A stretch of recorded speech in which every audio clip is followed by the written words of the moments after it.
আসসালামু আলাইকুম। আজকে ফেসবুকে এই ঘটনাটা দেখে গা একদম শিউরে উঠেছিল। গৃহকর্মী মা এবং মেয়ে দুজনকেই মেরে ফেলেছে। ভাবা যায়, কারো যদি উদ্দেশ্যই থাকে আপনার ক্ষতি করা, যেই হোক যেখানেই হোক সে নিজের মতো করে পথ খুঁজে নেবে। ঢাকার শহরে লাখ লাখ পরিবারে গৃহকর্মী আছে, তারা সবাই কিন্তু গৃহকর্মীর হাতে মারা পড়ছে না।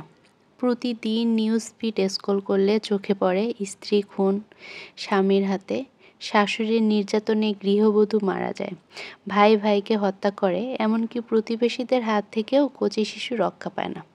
তখন কি আপনারা বিয়ে বন্ধ করার দাবি জানান, না বিবাহ নিষিদ্ধ আইন করতে জোরাজুরি করেন?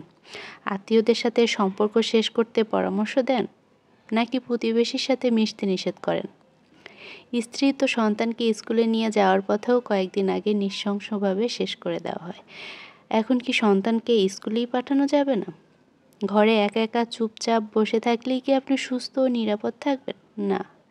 জীবনে এমন কোনো গ্যারান্টি দেয় না। সতর্ক হওয়া যায়, সাবধান হওয়া যায়, কিন্তু ভয় পেয়ে নিজেকে একঘরে করে রাখা যায় না।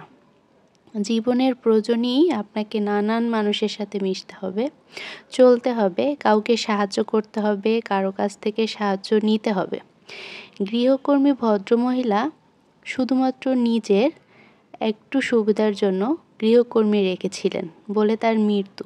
এখন আমাদেরকে দুঃখিত করতে পারছে না, কারণ সে নিজের জন্য একটু আরাম চেয়েছে। একজন নারী কেন আরাম চাইবে? সে কেন পাগলের মতো খাটবে না? খাটতে খাটতে মরে যাবে না, এটাই তো আমরা চাই। মানুষের কুকর্ম তার শ্রেণী, পেশা, বয়স দিয়ে নির্ধারণ করা যায় না। খারাপ মানুষ যে কোনো পেশা বা সম্পর্কে ছদ্মবেশে আপনার কাছে আসতে পারে। আমাদের দরকার অধিকতর সতর্কতা।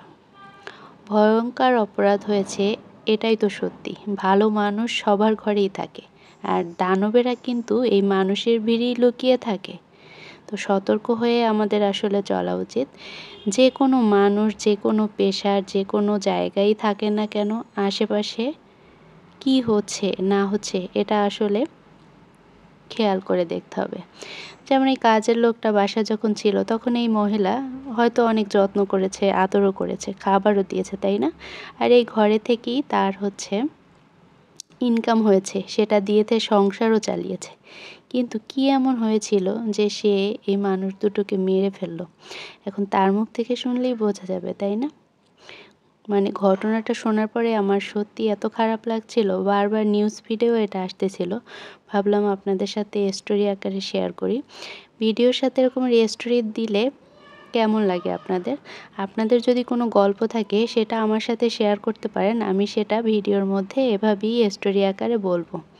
কেমন লাগলো ভিডিওটা অবশ্যই জানাবেন। সবাই ভালো থাকবেন, সুস্থ থাকবেন। আল্লাহ হাফেজ।